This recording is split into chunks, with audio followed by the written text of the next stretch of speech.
ક્યાંક કેટલીક આશાઓ એ વસાવા પરિવાર અને આમ આદમી પાર્ટીના નેતાઓને દેખાઈ રહી છે કે જ્યાં ચૈતર વસાવાના પત્ની શકુંતલા વસાવા સહિત અન્ય ખેડૂતોની જામીન અરજીને લઈને ચુકાદો આવે તેવી શક્યતાઓ હતી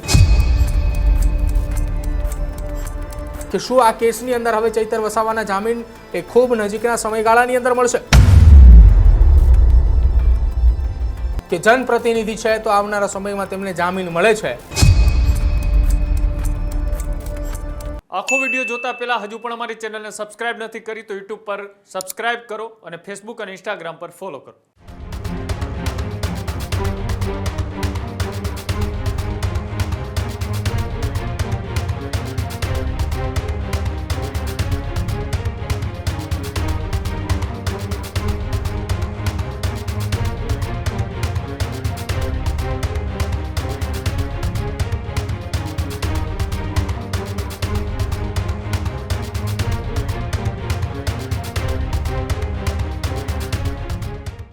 ગુજરાત હાઈકોર્ટની અંદર ડેડિયાપાડાના ધારાસભ્ય ચૈતર વસાવાના પત્ની શકુંતલા વસાવાની જામીન અરજીને લઈને મહત્વપૂર્ણ દલીલો અને સુનાવણીઓ હાથ ધરાઈ હતી, પરંતુ આ સુનાવણી અને આ દલીલોની વચ્ચે હાઈકોર્ટમાંથી જસ્ટિસ વિમલ કે વ્યાસના આગેવાનીમાં જે આ કેસની સુનાવણીઓ ચાલી રહી છે એ સુનાવણી દરમિયાન હવે ક્યાંક કેટલીક આશાઓ એ વસાવા પરિવાર અને આમ આદમી પાર્ટીના નેતાઓને દેખાઈ રહી છે કે હવે આવનારા સમયમાં ચૈતર વસાવા પણ જેલની બહાર આવશે। શું થયું ગુજરાત હાઈકોર્ટની અંદર એવું તો કે જેના કારણે આશાઓ હવે એક બાદ એક આમ આદમી પાર્ટીને દેખાઈ, વિગતે ચર્ચા કરી આ અહેવાલમાં। ડેડિયાપાડાના ધારાસભ્ય ચૈતર વસાવાની સામે વર્ષ 2023ની અંદર વનકર્મી પર હુમલાની ઘટનાને લઈને જે કેસ એ ડેડિયાપાડા પોલીસ મથકે નોંધાયો હતો કે જેમાં નર્મદા સેશન્સ કોર્ટ દ્વારા 7 વર્ષની સજા સંભળાવવામાં આવી હતી, જ્યાં ધારાસભ્ય ચૈતર વસાવાની સામે કથિત રીતે ફાયરિંગના આરોપો પણ લાગ્યા છે। આ કેસની અંદર નર્મદા સેશન્સ કોર્ટની અંદર અત્યાર સુધી અનેક દલીલો થઈ, ત્યારબાદ સજાઓ સંભળાવવામાં આવી અને એ સજા બાદ ગુજરાત હાઈકોર્ટની અંદર અત્યાર સુધીની થયેલી તમામ સુનાવણીઓની અંદર આરોપીઓના બેકગ્રાઉન્ડ અને આરોપીઓની શું રોલ આ કેસની અંદર છે સમજવા માટેની અત્યાર સુધીની તારીખો પડી હતી, પરંતુ આજનો દિવસ એ સૌથી મોટો એ ગુજરાત હાઈકોર્ટની અંદર વસાવા પરિવાર માટે હતો કે જ્યાં ચૈતર વસાવાના પત્ની શકુંતલા વસાવા સહિત અન્ય ખેડૂતોની જામીન અરજીને લઈને ચુકાદો આવે તેવી શક્યતાઓ હતી। સુનાવણીની અંદર એ ઓર્ડર કરવા માટેની તૈયારીઓ જ હતી, પરંતુ અંતિમ ઘડી એવું તો કંઈક થયું કે જેના કારણે ઓર્ડરે આવતીકાલ ઉપર મુલતવી રાખ્યો। ગુજરાત હાઈકોર્ટની અંદર આજે સવારના સમયે જ્યારે ચૈતર વસાવાના કેસના સંબંધિત શકુંતલા વસાવાની જામીન અરજીને લઈને સુનાવણી હાથ ધરવામાં આવી રહી હતી, એ દરમિયાન સરકારી વકીલ અને ચૈતર વસાવાના વકીલ વખતે બંને તરફથી દલીલો કરવામાં આવી, જેમાં સૌથી પહેલા ચૈતર વસાવાના વકીલ કે જેમના પત્ની શકુંતલા વસાવાના જામીન અરજી માટે તેઓ અરજી લઈને આવ્યા હતા અને તેમને ગુજરાત હાઈકોર્ટની અંદર જસ્ટિસ વિમલ કે વ્યાસના અધ્યક્ષસ્થાને જે આ સુનાવણી હાથ ધરવામાં આવી હતી તેમની સમક્ષ કેટલાક મહત્વના પુરાવાઓ અને અરજીઓ મૂકવામાં આવી હતી। જે પુરાવાઓ અને જે દલીલો ગુજરાત હાઈકોર્ટની અંદર આજે કરવામાં આવી, જેમાં શરૂઆતના તબક્કાની અંદર પહેલા જે ફરિયાદ નોંધવામાં આવી હતી કે જેમાં જે ફરિયાદી અને સાથે જ જે કંઈ પણ સાક્ષીઓના અથવા તો પંચોના નિવેદનો નોંધવામાં આવ્યા હતા એ તમામની કોપીની સાથે જ્યારે પોલીસે નિવેદનો નોંધવામાં આવ્યા હતા એ બંનેને સરખાવતા બંનેની અંદર ક્યાંક ભેદભાવ અને અલગ અલગ વાત જોવા મળી।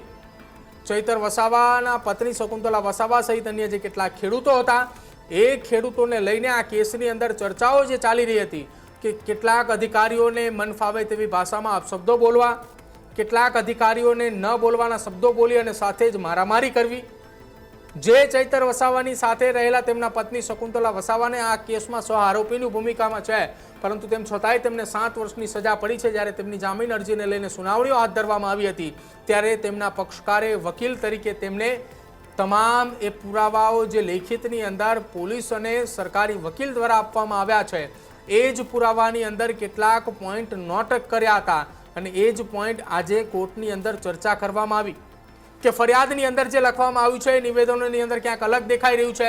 જે વસ્તુ નિવેદનની અંદર ટાંકવામાં આવી છે એ વસ્તુ ફરિયાદની અંદર નથી અને જે વસ્તુ ફરિયાદની અંદર ટાંકવામાં આવી છે જેના કારણે આખા એ કેસની અંદર ચૈતર વસાવાના પત્નીને પણ 7 વર્ષની સજા થઈ છે, એમાં કેટલોક ભેદભાવ હોવાની વાત કરવામાં આવી રહી છે।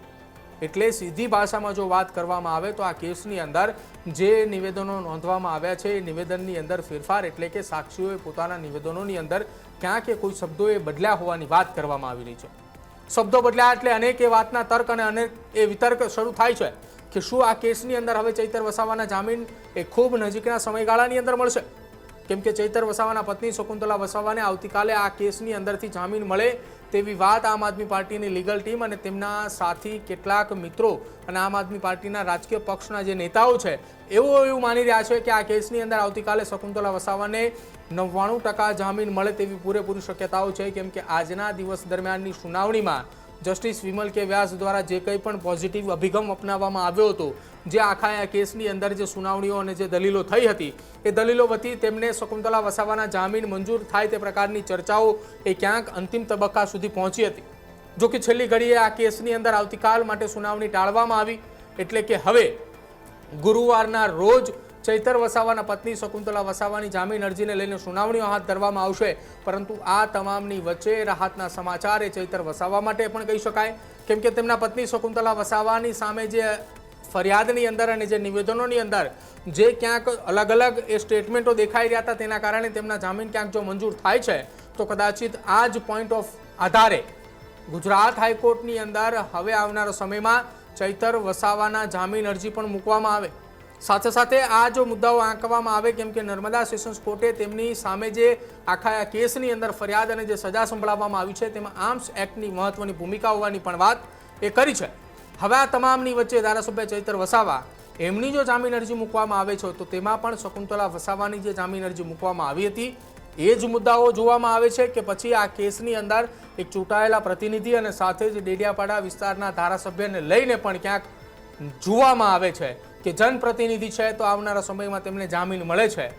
એ પણ જોવાનું રહેશે. પરંતુ એક વાત ચોક્કસ છે, ડેડિયાપાડા આમ આદમી પાર્ટી અને વસાવા પરિવાર માટે ક્યાંક હવે એક રાહતના સમાચાર આ કહી શકાય. ખેડૂત ભાઈઓ છે ખેતરમાં ડ્રોન ઉડાવતા હોય છે ત્યારે આપણે એક પ્રશ્ન સતાવતો હોય છે કે જે આપણે અત્યાર સુધી જીપીએસ ટેકનોલોજી વાળા ડ્રોન વાપર્યા છે, જેથી કરીને મોબાઈલ ટાવર છે અથવા તો હાઈ ટેન્શન લાઈન પસાર થતી હોય, કોઈ વૃક્ષો હોય, ત્યારે જે જીપીએસ ટેકનોલોજી વાળા ડ્રોન છે એમાં ટકરાય અને ટ્રેસ થાય છે. પણ એગ્રીવન લાવ્યું છે જીએનએસએસ ટેકનોલોજી ડ્રોન, જેથી કરીને એ ડ્રોન છે એ કોઈ જગ્યાએ ટકરાય નહીં, પોતાની રીતે જ ડિસિઝન લે છે ને મૂવ થઈ જાય છે, જેથી કરીને જીએનએસએસ ટેકનોલોજી ડ્રોન છે એ વાપરવાનો આગ્રહ રાખો. હજુ સુધી તમે અમારી ચેનલને સબસ્ક્રાઇબ નથી કરી તો અત્યારે જ ન્યૂઝરૂમ ગુજરાતને સબસ્ક્રાઇબ કરો, ફેસબુક અને ઇન્સ્ટાગ્રામ પર ફોલો કરો.